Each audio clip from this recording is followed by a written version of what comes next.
começar aqui. Pronto, pessoal. Então, nós vamos iniciar grupos terapêuticos e psicoterapias.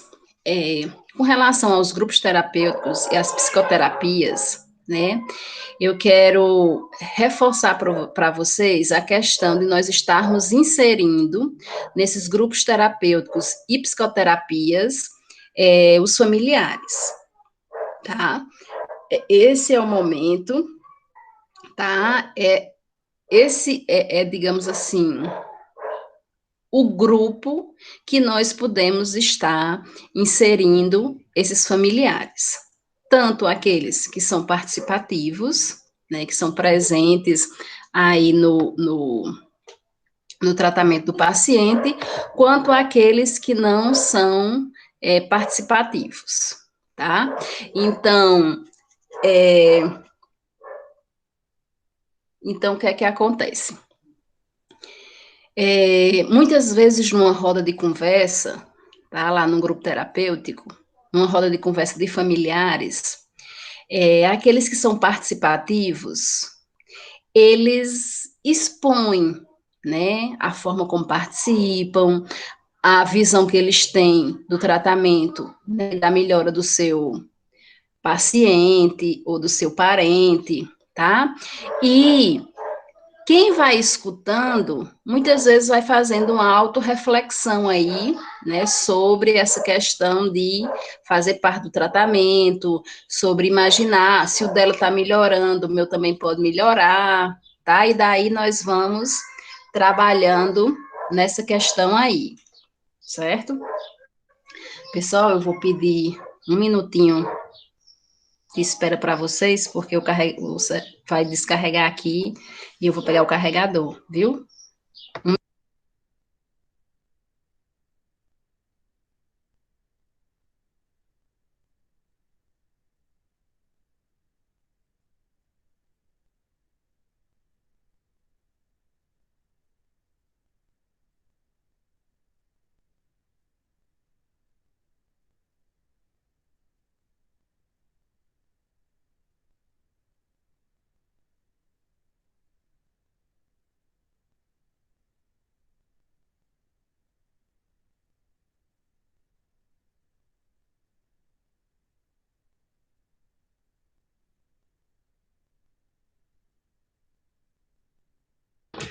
Pronto, voltei.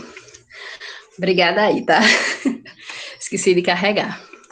Então, pessoal, tá? Então, são nessas rodas de conversas que a própria família, ela vai fazendo uma autorreflexão, né? Quando alguém da família faz seus relatos, e daí vão vendo a importância de participarem dos tratamentos, tá? E também a importância deles se engajarem também na saúde deles, tá? No autocuidado, ok? Então, eu iniciei falando da família, mas dos grupos terapêuticos, eles são tanto para os pacientes com transtorno mental, como para os pacientes que não têm transtorno mental, mas estão em sofrimento psíquico, e para a família, ok? E para todos nós que, muitas vezes, não estamos passando por um sofrimento psíquico, mas fazemos terapia aí, tá certo? Vamos acompanhar os slides.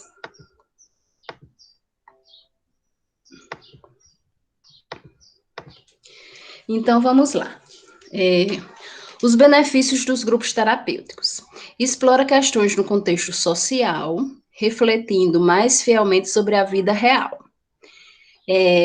Muitas vezes, dentro dos grupos terapêuticos, nós escutamos depoimentos sobre a vida do paciente, sobre a situação que ele vive com seus parentes, tá?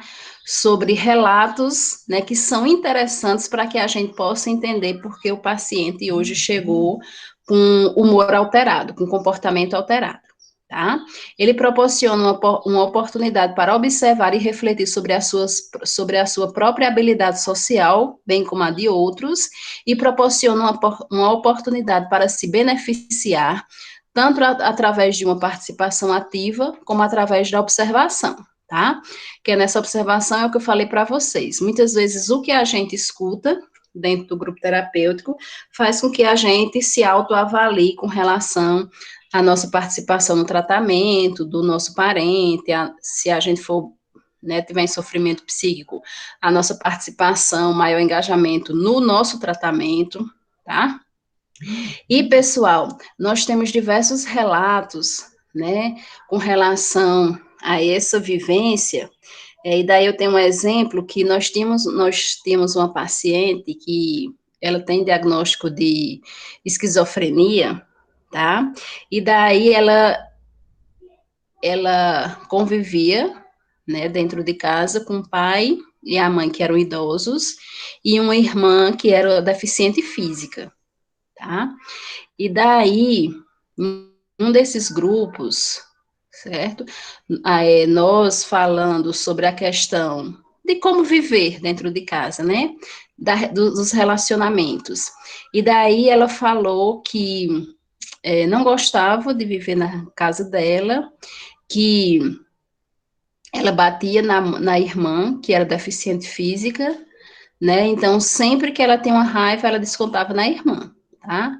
Então, nós tentamos, né, a importância desses relatos, né? E daí nós começamos a trabalhá-la com relação, né, a acolher, a abraçar os seus parentes, a não estar, né, nesses momentos, nesses impulsos de raiva, descontando na irmã, que já é deficiente física, tá? Então, são esses relatos que engrandecem e traz com benefício aí a inserção de grupos terapêuticos na terapia, certo? Além disso, né, ele explora questões. Já falei, né? Ele oferece uma oportunidade de dar e receber apoio imediato, que foi isso que nós fizemos, né, com a paciente, sobre preocupações, questões e problemas que afetam a sua vida. E os membros de uma terapia em grupo se beneficiam trabalhando através de um conjunto de questões pessoais, dando suporte em um ambiente confidencial e por ajudar os outros a trabalharem também através deles. Tá? Então, todos que participam do grupo terapêutico, eles têm que saber que o que se conversa ali, fica ali, tá? Logicamente que há alguma coisa, né, infelizmente vai ser comentada, que nós estamos trabalhando com pacientes, não só com profissionais, então nós não podemos garantir a questão do sigilo profissional, como a gente tenta garantir com os nossos profissionais, certo? Então, mas a gente reforça essa questão do que se é conversado lá, realmente fique dentro do grupo, ok?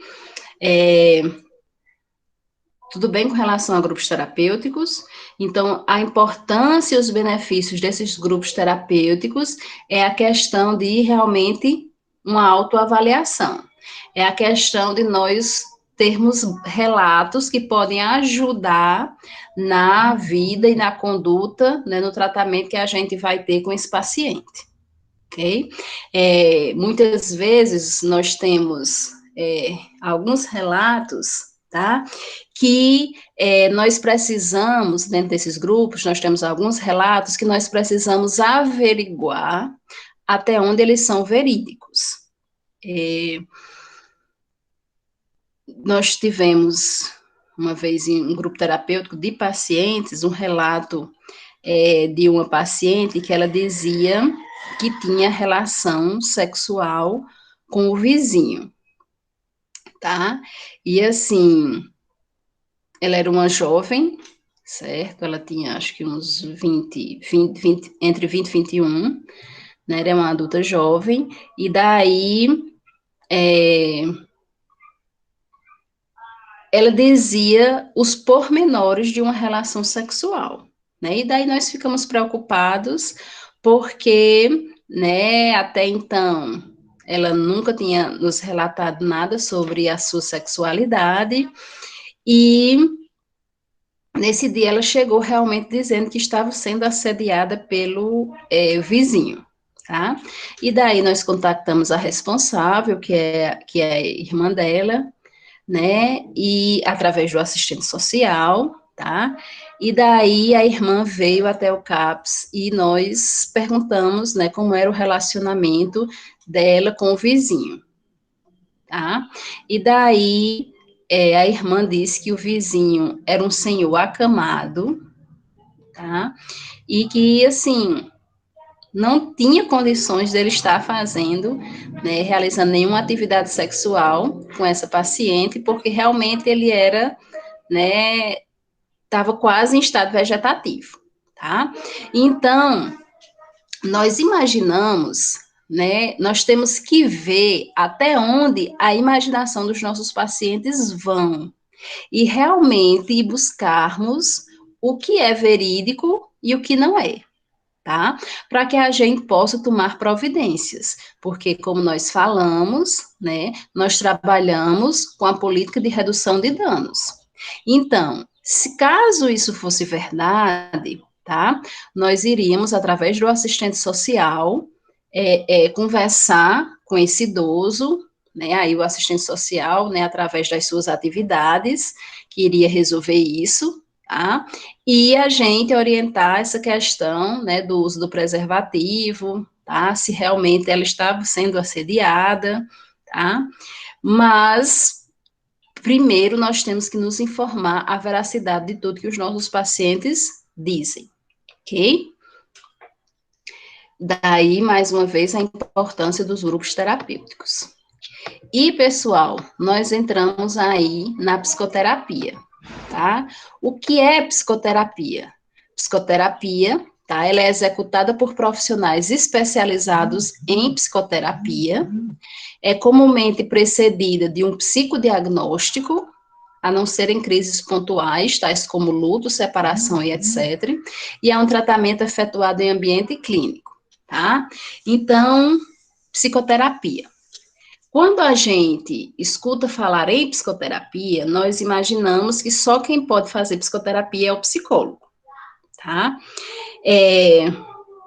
Na realidade, ele é o profissional mais bem preparado para fazer psicoterapia, certo?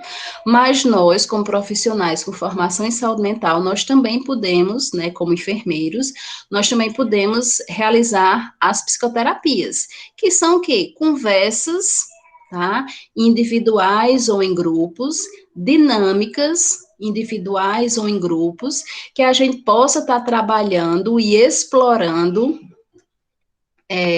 os sentimentos, o emocional dos pacientes, observando, tentando entender o comportamento deles com relação a tudo que ele está, né, a como ele está hoje, certo?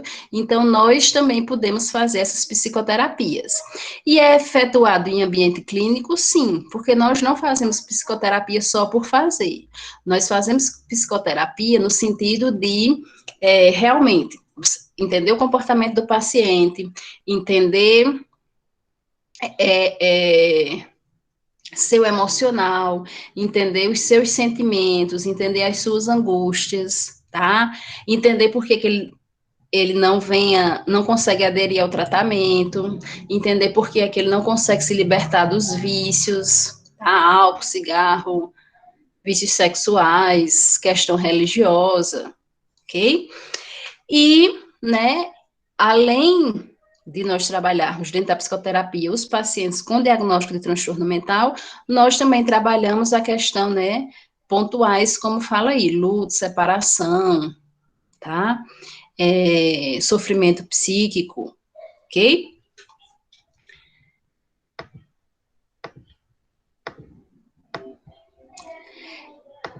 A psicoterapia é aplicada em um determinado contexto formal, tá? Pode ser individual, casal, com a presença de familiares ou em grupos, tá? Para atingir o objetivo que pode variar de cura, diminuição do sofrimento, estresse ou incapacidade do paciente, tá? Lembrando que é um contexto formal porque é um contexto clínico, tá? E nós, mais na frente, vamos trabalhar os tipos de psicoterapia. Então, nós temos individual, grupal, né, como fala aí, a conjugal e a familiar, certo? Sempre garantindo o sigilo profissional, tá? O sigilo nos grupos, tá certo? E daí nós trabalhamos para esses objetivos daí, né? A cura, a diminuição do sofrimento, o estresse ou a incapacidade do paciente. Então, por isso que o nosso público dentro da psicoterapia, tanto são os pacientes com transtorno mental, como os pacientes em sofrimento psíquico, tá?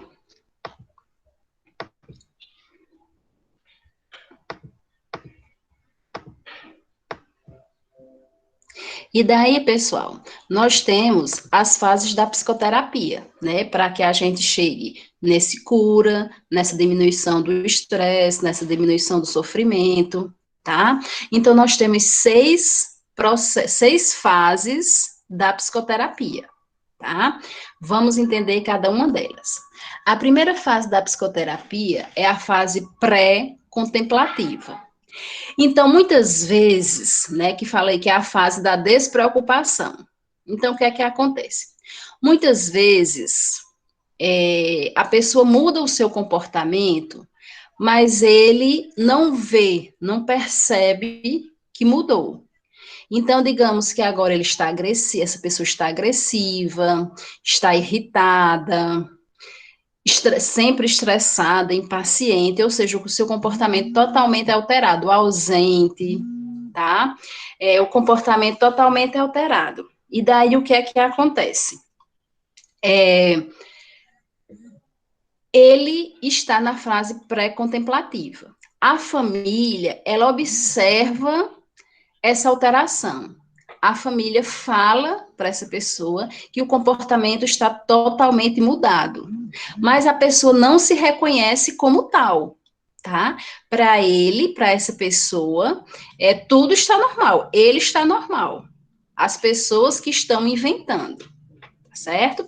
A mesma coisa ocorre aí nos usuários de álcool e drogas, né? A gente não escuta sempre a frase: ah, eu não sou viciado em álcool, eu bebo quando eu quero e paro quando eu quiser, né? Eu não sou viciado em drogas, eu só experimentei, quando eu tenho vontade eu experimento, quando eu não quero, pronto. A gente não escuta isso, tá? Então, o que é que acontece? Essa pessoa, esse usuário de álcool e droga, quando ele está com esse discurso, ele também está na fase pré-contemplativa, tá? Ele acha que ele não é um viciado, ele não é um dependente. Ok? Então, é a fase da despreocupação, o paciente não tem consciência do seu problema e não tem a intenção de modificar o seu comportamento, apesar de as pessoas à sua volta estarem cientes do problema. Nessa fase, os pacientes não procuram terapia se obrigados, tá? Então, assim, e ele não passa, né? É verdade, Luana. E daí, ele não procura o tratamento, né? Porque ele não está com problema, né? Para ele não está com problema. E daí, algumas famílias insistem em levar esse paciente para o tratamento, né? Para uma consulta com psiquiatra, para uma consulta com psicólogo. E daí, ele vai chegar lá resistente, ele pode até ir, mas ele vai chegar lá resistente, ele não vai aderir ao tratamento, tá? Isso, verdade, Bianca. Tá? Ele não vai aderir ao tratamento. Se aderir, ele vai ser trabalhoso, tá? Se ele ficar no CAPS, é sempre dando trabalho, ok? Porque para ele não está doente. E daí nós temos a segunda fase da psicoterapia, tá? A segunda fase da psicoterapia, pessoal, ela trabalha a fase de, poxa, eu estou com algum problema, tá? Ele reconhece, né, o que diz aí que a fase contemplativa é a fase da tomada de consciência, tá? Então, eu vejo que realmente eu estou agressivo, eu vejo que realmente eu estou violento, eu vejo que eu não consigo parar de beber, estou tentando, mas não consigo, tá? Eu vejo que eu não consigo sair das drogas, já tentei, mas não consigo, certo? Então, o paciente se dá conta dos problemas existentes, mas não sabe ainda como reagir. Ele ainda não está preparado para uma terapia, está ainda pensando nos prós e nos contras. Então, ele já se reconhece nessa fase contemplativa, só que ele ainda está pensando, né, se realmente concorda com a família, que está com um comportamento diferente, que não consegue parar de beber, que não consegue parar de usar drogas, tá? Ou se continua fazendo isso, ou se tenta parar novamente. Ele está confuso, só que ele está se enxergando com um problema, ok? Muitas vezes, né, trazendo aí para o paciente com álcool e drogas, quando ele entra na fase contemplativa e ele começa a pedir ajuda para a família, dizendo que realmente não consegue, e a família chega até nós, enquanto CAPS, tá? A gente tem que correr para iniciar o tratamento desse paciente, né, usuário de álcool ou drogas, antes que ele mude de ideia, tá certo? E realmente volte para o álcool e volte para as drogas, e realmente acho que não tem nada, tá? Então, assim, se nós não temos um CAPS AD no município, tá? Nós temos que realmente mandar logo para o nosso CAPS AD de referência, para que esse paciente inicie o mais rápido o tratamento antes que ele mude de ideia, certo? Então, nessa fase contemplativa, nós temos que realmente agir, tá? Para que o paciente venha a aderir ao tratamento, a participar da psicoterapia, a participar do tratamento medicamentoso, ok? Na fase 3, nós temos a fase de preparação, tá?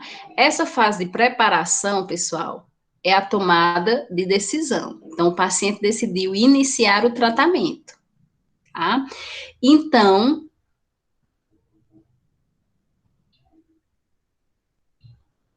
peraí, deixa eu ver aqui essa pergunta. Pode, Bianca, tá? Tanto pode procurar, né, para álcool e drogas o CAPS AD, como também muitas famílias procuram o CAPS 1, 2 ou 3, porque o paciente está com comportamento diferente. Não é usuário, mas está com comportamento diferente, tá?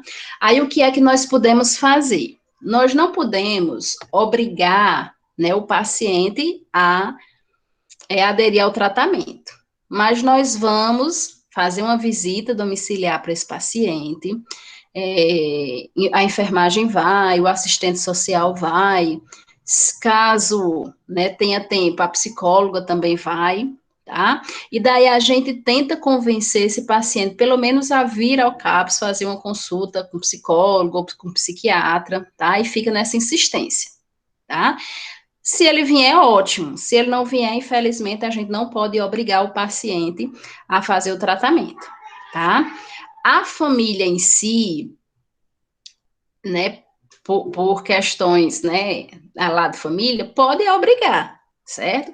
Mas, assim, nós, como profissionais, não podemos obrigar, certo? Então, a família vai trazer esse paciente para o CAPS, a família vai ser responsável, que, como eu falei para vocês, para ser atendido no CAPS, tem que ter um responsável, tá certo? E daí nós vamos trabalhar com esse paciente. Já tivemos pacientes dentro do CAPS, né, que a família obrigou, e ele passava o dia conosco, mas era sempre violento com nós profissionais, né, não queria fazer uso da medicação, e a gente dava medicação, insistia, observava se ele tinha realmente engolido esse medicamento, chamava para participar das terapias, muitas vezes fazia a terapia individual, a psicopedagoga trabalhava com ele sozinho, estimulando, então, assim, era, diga, um trabalho mais trabalhoso, certo? Por quê?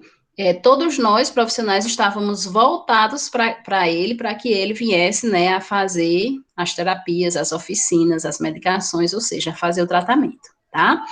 Mas, como ele tem o responsável, é o nosso dever prestarmos essa assistência, tá? Nós não podemos, chegar lá na casa dele, pegá-lo à força e trazer para o CAPS, tá? Isso aí a gente não pode fazer. Se a família quiser fazer isso e levá-lo para o CAPS, aí aí a família, né, assina como responsável e nós vamos prestar nossa assistência, ok? É o que muitas vezes, né, abrindo um parênteses aí já para nessa pergunta de Bianca, essa questão de nós estarmos lá no CAPS e de repente chega uma ligação, né? Ou tem um homem aqui que está jogando pedra nos carros, ele é doido, né? Essa é a população, né? Ele é doido, e daí alguém do CAPS vem buscar ele? Isso não é nosso papel, tá? Isso aí é papel de polícia. Aí a gente orienta, minha senhora, isso não é nosso papel é tratar os pacientes que vêm, né, procurar os nossos serviços e tal. A senhora ligue para a polícia, para que a polícia vá resolver isso, né, já que ele está jogando pedra nos carros, tá certo? E daí, a polícia vai, tá, fazer o seu serviço, né, como ele faz, tá? Não sei como é que ele faz, mas foi lá fazer o seu serviço, e caso a polícia veja a necessidade desse paciente, veja que esse paciente que é uma pessoa, né, ele não é nosso paciente que a gente nem conhece ainda, veja que essa pessoa está em crise e queira levar esse paciente para o CAPS, nós iremos receber, tá? Então, o psiquiatra vai consultar esse paciente, a enferma vai prescrever a medicação, a enfermagem vai administrar a medicação, vai observar por um tempo, e depois nós entregamos esse paciente à polícia, tá? Nós não podemos ficar com ele primeiro, porque ele é um paciente que está lá sem responsável, tá? Ele não vai aderir ao tratamento, certo? Aí nós devolvemos ele para a polícia, e a polícia que veja, né, agora que a crise está amenizada, que ele está mais calmo, mais controlado, e a polícia veja aí o que é que se faz com ele, leve ele, né, entregue para a família, e caso a família realmente queira que ele venha fazer o tratamento, é a família que vem, né, procurar, e aí ele assina como responsável e nós ficamos com esse paciente. Ok? Mas por muitas vezes nós somos procurados justamente porque a pessoa está surtando lá no meio da rua e a gente não tem essa voz de polícia, tá? Nós cuidamos dele dentro do CAPS, tá? Agora, se for um paciente que está lá com a gente, tá? E de repente ele fugiu do CAPS, que ele estava lá sob nossa responsabilidade, nossos cuidados, e ele está lá na rua surtando, aí sim nós vamos pegá-lo. Tá? Por quê? Porque ele é nosso paciente, porque ele está sob a nossa responsabilidade e ele fugiu do CAPS, certo? Vamos lá, para a fase de preparação, né? Então, a tomada de decisão, eu decidi que estou realmente doente, vi que eu sou viciado, vi que eu não me livro do álcool e das drogas, então eu vou começar o tratamento, vou realmente me entregar, tá, a esse tratamento. Ok? Então, o paciente se decide pela terapia. Nesta fase, o meio social pode desempenhar um papel importante, tá? Que meio social é esse? É a própria família. Estimular o paciente, né? Mostrar, acompanhá-lo, mostrar que vai apoiar, tá certo? E a quarta fase é a fase de ação. O paciente investe tempo, dinheiro, esforço na mudança. É a fase do trabalho terapêutico propriamente dito. Ah, então, se a psicóloga disse que ele tem que estar lá semanalmente, ele está lá semanalmente. O psiquiatra já passou a medicação, ele está tomando a medicação, vem fazer a oficina, ou seja, está totalmente voltado para a sua melhora, tá? Porque ele se reconheceu como doente e agora ele quer melhorar e ele está fazendo de tudo para melhorar, ok? E daí, a fase 5, pessoal, tá?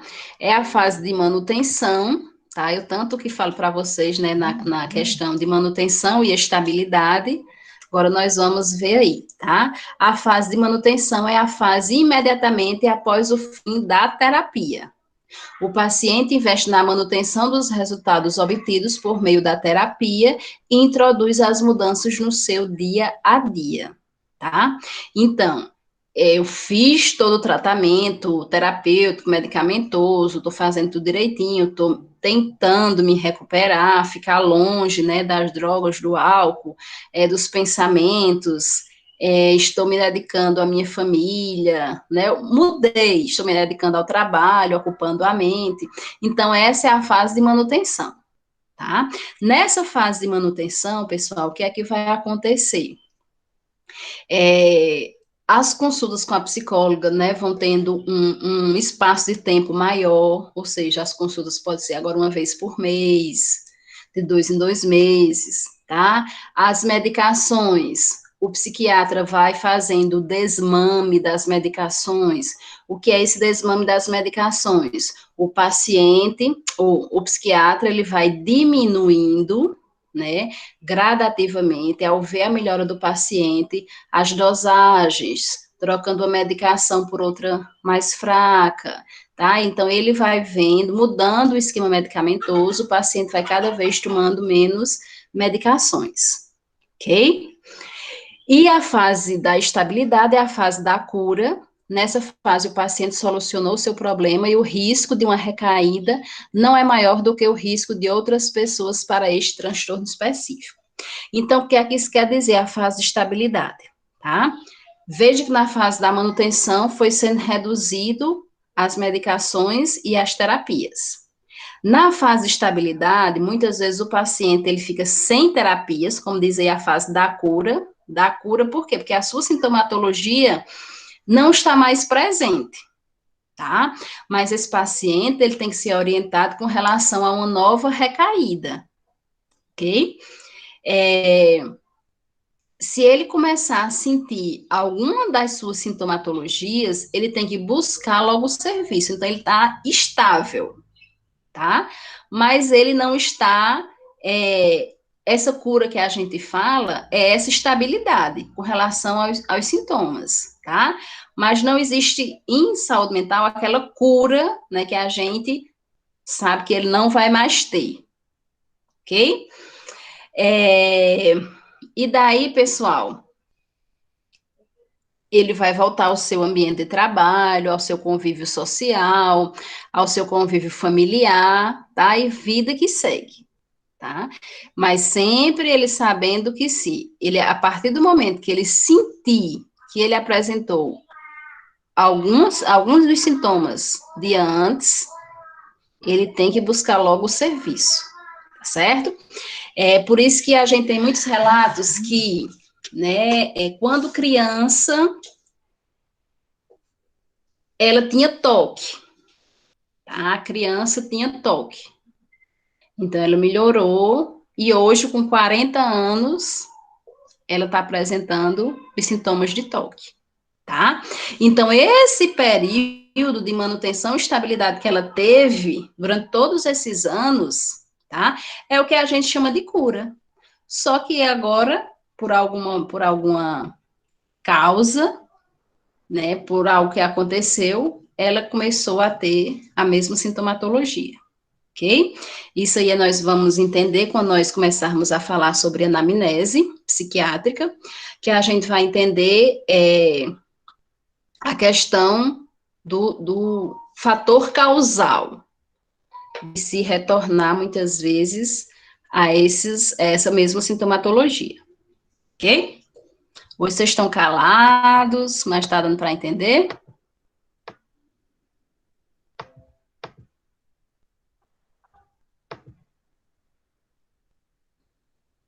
A sintomatologia do toque, Luana, o toque são pensamentos obsessivos e atos compulsivos, né? Então, o paciente ele vai apresentar o pensamento em fazer algo, ele vai ter a obsessão de fazer algo, e daí a própria mente dele cria uma situação que se ele não fizer isso que ele está pensando, algo de ruim né, os pensamentos negativos vai acontecer.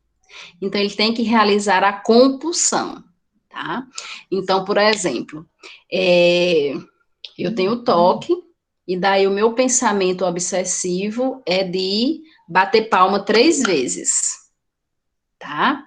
Se eu não bater palma 3 vezes, fulana vai morrer, tá?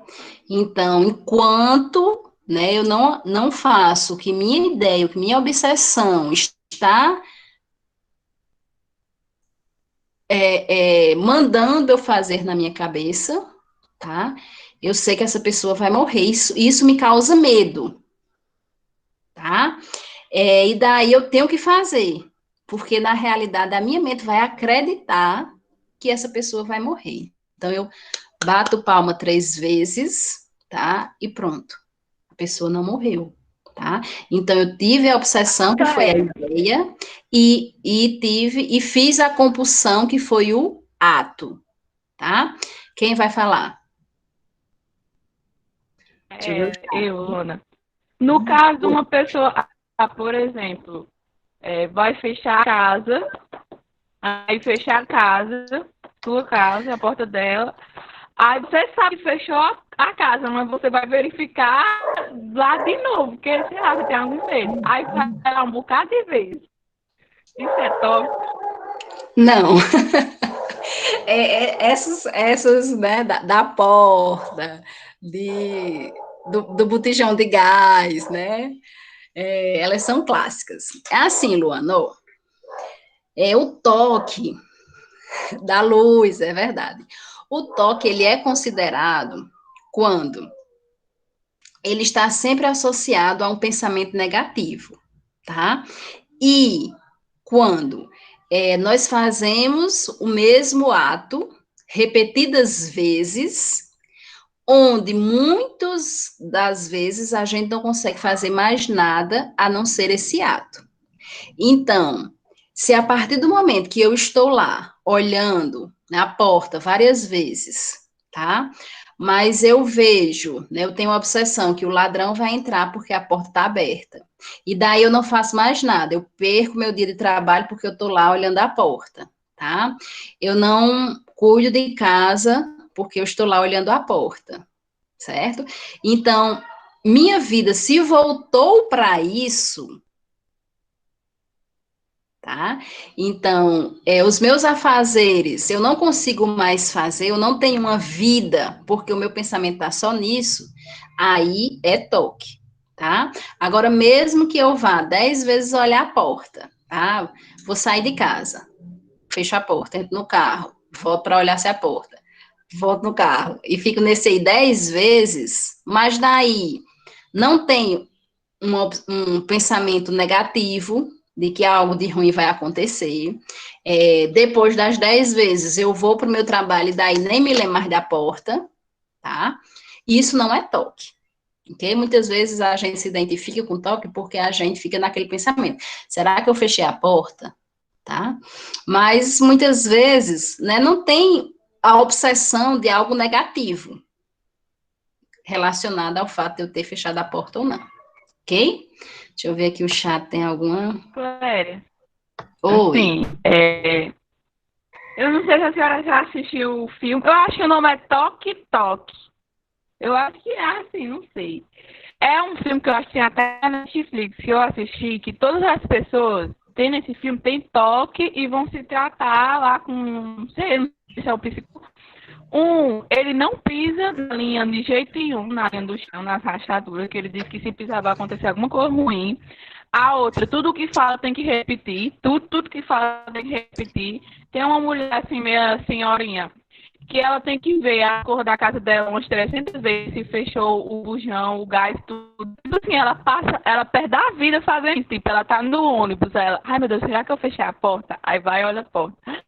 Aí entra no ônibus de novo, vai, ai meu Deus, será que eu fechei o bujão? Vai lá, vê o bujão, ai meu Deus, será que eu fechei a torneira? Ela volta 300 vezes. Aí tem um bocado de gente, é um bocado de todo diferente. E o cara que cuida deles, o psicólogo lá, tem um tipo de não sei, um transtorno mental que ele começa a falar palavrão do nada com as mulheres. Então, tipo, ele tá normal, aí ele começa a chamar a mulher de vadia, de não sei do que, aí ele tenta ficar lá e não consegue. Esse cara é que trata ele, só que é muito bom, eu gostei. Quem quiser assistir aí, a dica. Ah, pois eu vou assistir mesmo, viu? Aí, Luana, aí você veja, né, que assim, ela parou a vida para fazer isso. E nós temos vários tipos de obsessões, né? A questão da contaminação, então tem que lavar as mãos, tá? Que muitas vezes nós observamos a mão ressecada, já avermelhada, muitas vezes descamando, mas a pessoa tá lá lavando as mãos e ela passa o dia nisso. É a questão da simetria, tudo tem que estar alinhado. A questão da limpeza da casa, né? Tem um fio de cabelo, a casa tem que ser lavada novamente, tá? Está suja, certo?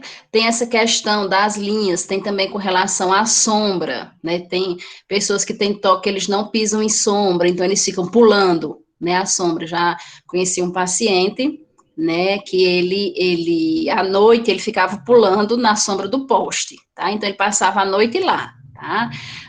Para a mãe colocá-lo dentro de casa era um sacrifício, ok? Deixa eu ver aqui no chat que eu nem consegui ver isso aqui. A Bianca, né? Não pisava em linhas na calçada. Ele levou você na psicóloga, né? A Vanessa, né? Que ele foi. Isso, Bianca, com barulho do ventilador, né? Isso aí não entra nem tanto em toque, mas, né, são hábitos, certo?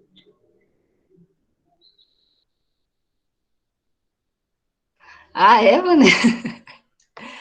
Eita, depois chover esse tempo, hein?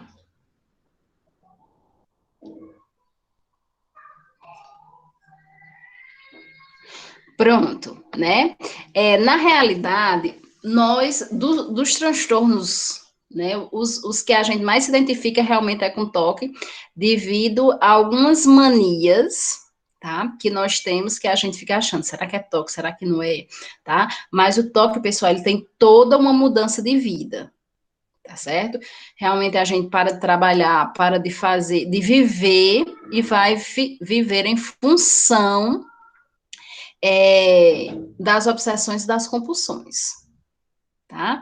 Agora, essas manias, né, a questão aí da limpeza, a questão da organização, a questão da verificação, tá? Isso aí muitas vezes nós temos, certo? E fazemos isso várias vezes, mas isso não compromete o nosso dia a dia, tá? E nem traz pensamentos negativos, ok? E daí, pessoal, os tipos de psicoterapia, tá? Nós temos 4 tipos de psicoterapia, como eu falei para vocês, né?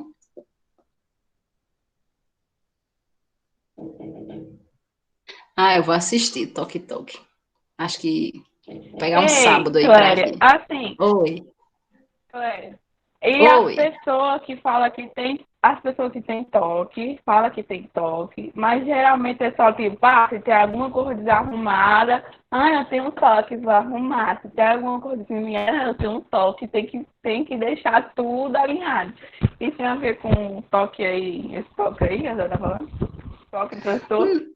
Não, na realidade é isso, a gente só diagnostica o toque quando isso traz pensamentos negativos, tá? E quando muda totalmente o nosso dia a dia, tá? A gente não consegue fazer mais nada e vai viver em função da obsessão e da compulsão, tá? Mas muitas pessoas se identificam aí como se tivesse toque porque tem determinadas manias, tá?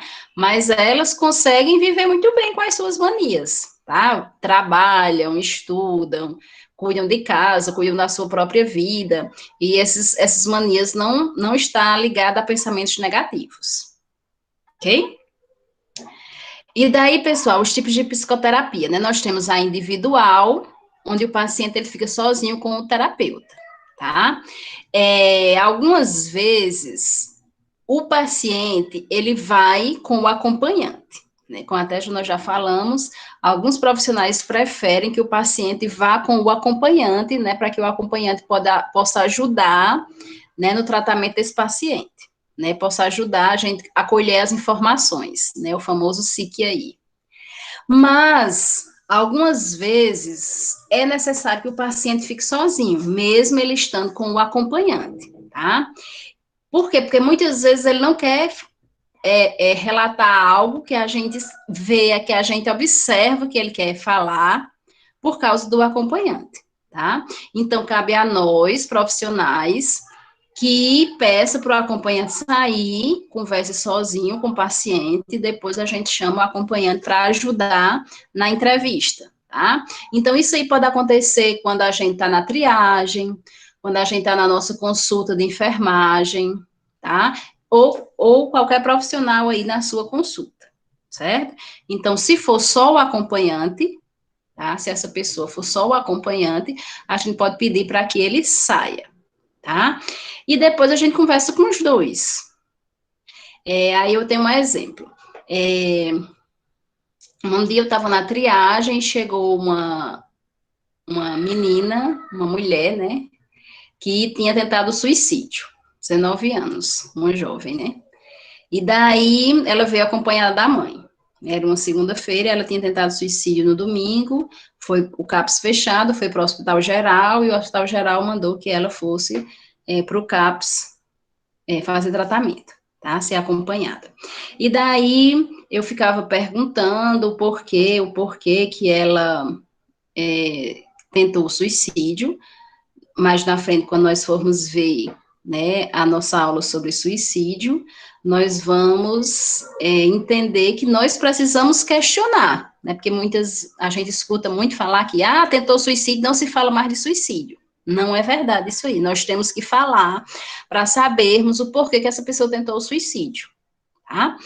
E daí ela não relatava de nenhuma maneira, então eu pedi para que a mãe, que veio acompanhando a filha, saísse. Daí ela relatou que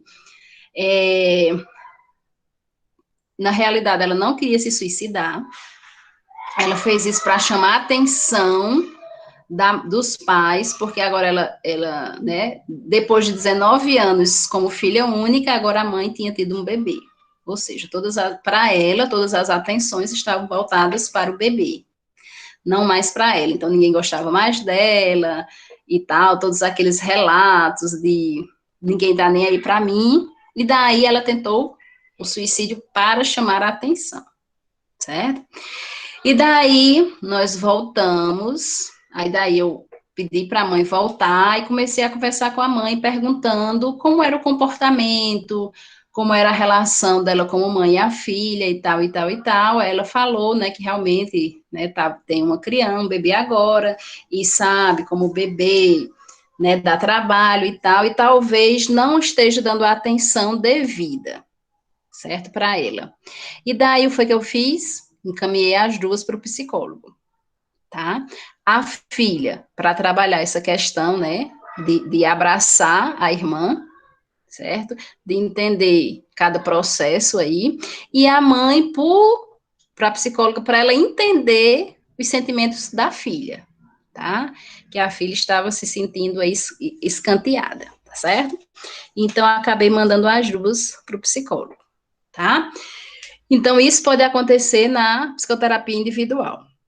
Na grupo, né, nós já falamos, né, a questão dos relatos em grupo, e cada um faz uma autoavaliação, uma autoanálise, tá? Se for acompanhante, se for paciente, ok?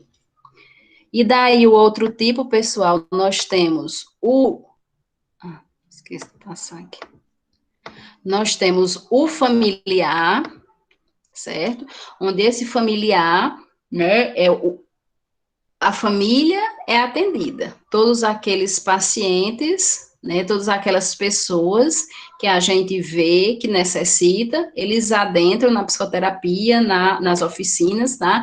Como o caso aí que eu falei, que eu mandei a mãe e a filha para o psicólogo, então se tornou aí, no lugar de ser uma terapia individual, só com a filha, se tornou uma terapia familiar, onde se foi trabalhado a filha e a mãe. E depois até nós chamamos o pai também. Okay? Então, se tornou uma terapia familiar. E a conjugal, pessoal, é com o cônjuge, como o próprio nome diz, né? tem que ser com o casal, tá? Mais na frente nós vamos ver que os distúrbios sexuais, nos distúrbios sexuais precisa se fazer terapia conjugal, tá? É uma terapia que a gente não vê muito, porque, né, tem aquela questão da masculinidade aí, do homem, né, não fazer terapia, do homem não expressar seus sentimentos, do homem não mostrar que ele tem uma disfunção sexual, tá? Mas, mesmo assim, nós temos muitos que participam, certo? Não é um número grande, né? Por isso que é difícil, mas a gente tem alguns pacientes que participam aí da terapia conjugal, tá? Eles estão passando por problemas no casamento, né, do relacionamento, e eles querem uma ajuda com relação, né, a isso que eles estão passando, então a terapia conjugal, tá? Então vejam a diferença da familiar e da conjugal. A família pode ser qualquer pessoa da família, certo? Filha, mãe, pai e filha, ok? Sogro, tá? Conjugal é o casal. Ok? E daí, pessoal, nós temos algumas abordagens com relação à psicoterapia, tá? Estamos terminando aí. Com relação às abordagens psicoterápicas, nós temos 6 abordagens, tá? Nós temos a terapia cognitivo-comportamental, que é o famoso TCC, tá? Quando vocês escutarem falar em TCC como psicoterapia, não é o TCC de vocês não, viu? É terapia cognitivo-comportamental, onde eles vão, né, o terapeuta, ele vai trabalhar o comportamento e os pensamentos dessas pessoas, tá? Entender por que é que hoje ele está agressivo, se ontem ele não estava, tá? Entender por que é que hoje ele está com pensamento de suicídio, ok? Aí nós temos a psicanálise como outra abordagem psicoterápica, tá? Onde ela vai trabalhar, como nós já falamos, o inconsciente, certo? Nós temos o psicodrama, que atua como dramatização de situações, tá? Nós temos pacientes que não gostam de falar, que não querem falar, mas muitas vezes, quando a gente insere eles numa dramatização, eles conseguem expor o que sentem, tá? Então, é uma abordagem que a gente pode tentar aí, tá? Nós temos as terapias interpessoais, que ela vai trabalhar os relacionamentos, né? Relacionamento pai-filho, relacionamento casal, relacionamento filha-mãe, tá? O relacionamento eu no meu emprego, eu no meu grupo, eu na minha escola, eu na minha amiga, com a minha amiga, tá? Então, os relacionamentos que estão me trazendo estresse, tá? Algum sofrimento psíquico, ok? E daí, nós temos a terapia pela atividade, certo? Nessa terapia pela atividade, pessoal, ela é dividida em terapias ocupacionais e terapias recreativas, tá? Por isso que eu disse que eram 6. Porque a terapia pela atividade, ela é dividida em ocupacional e recreativa. O que aqui isso quer dizer, tá? A terapia ocupacional, ela vai trabalhar o paciente nas suas habilidades, tá? O que é que ele pode realizar, tá? Até onde o psicopedagogo pode ir, tá? Será que ele vai aprender algo?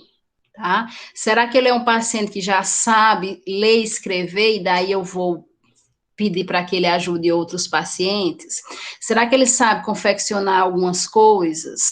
Tá? Será que ele, dentro da terapia, vai poder participar de um grupo e vai se expor? Certo? Então, essa ocupacional é relacionada a algo, certo? A algo que eu quero tirar desse paciente. Tá? Então, constitui importante modalidade de atendimento, indispensável nos casos mais graves, como a esquizofrenia, que oferece ao paciente diferentes possibilidades de atividade laborativa, trabalho. Geralmente em forma de oficinas terapêuticas, isto é, grupos de pacientes que se reúnem para realizar um trabalho em comum. Tá? Então, vários profissionais podem estar fazendo essa psicoterapia, o psicopedagogo, a artesã, o educador físico, um grupo que a gente convida de música, e daí o paciente se expressa através dessa música, tá?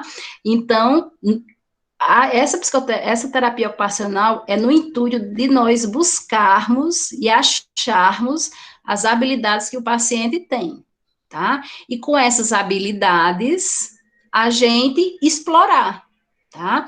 Como aquela paciente que eu falei para vocês, né, que agredia o irmão, ela sabia ler e escrever fluentemente, uma letra linda, tá? E daí a psicopedagoga, o que foi que fez?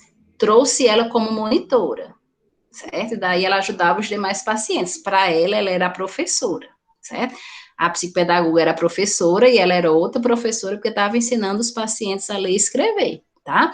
E isso é uma terapia ocupacional. A gente trabalhava tanto ela, né, explorando a habilidade que ela tinha, como trabalhava os demais pacientes tentando aprender, ok? E a terapia por atividade recreativa, tá? É o lazer, certo? Que a gente também não pode só explorar os pacientes, né, com relação às habilidades, mas trazendo lazer para eles. Todos nós precisamos nos divertir, né? Precisamos de um momento de lazer, né, de não fazer nada, tá? Então, essa recreativa, né, nós inserimos os pacientes em jogos, esportes, fazemos festas, as datas comemorativas, elas são sempre comemoradas dentro do CAPS, né, então, Natal, São João, Páscoa, tá, os aniversariantes do mês, então a gente está sempre trazendo essa recreação também para que eles, né, que já sofrem tanto, né, possam ter momentos aí de descontração, tá? E nós, profissionais do CAPS, precisamos promover isso aí. Ok, pessoal? Alguma dúvida sobre isso tudo?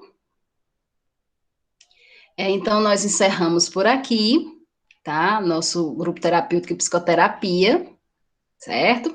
E daí, pessoal, amanhã eu estou mandando para vocês, né, a nossa aula extra, falando sobre fatores de influência, que são os determinantes dos fatores de influência, e irei mandar atividade juntando esses dois conteúdos, tá? Grupos terapêuticos e psicoterapia, mais fatores de influência, ok? Então, até amanhã à noite vai chegar a videoaula para vocês e a atividade, tá? Aí eu quero combinar com vocês com relação a como nós iremos trabalhar quarta-feira, pelo menos iniciar, certo? Com relação aos grupos terapêuticos, quando presencial, eu costumo juntar grupos de 3 pessoas e cada grupo traz uma dinâmica para que todos nós participamos, para que todos nós participem, né? E daí, como nós não estamos, né, no presencial e não dá para a gente estar aqui participando, então eu queria que vocês, quarta-feira, né, a gente tentasse iniciar trabalhando com alguma dinâmica, tá? E daí eu tenho uma proposta de dinâmica para vocês, que é cada um pensar, né, até quarta-feira, tá? No medo, em um anseio, em uma angústia, em uma vitória, tá? Que esteja passando ou que já passou e queira nos relatar, tá? E cada um de nós, né, também os que quiserem, nós iremos orientar, nós iremos expor a nossa opinião,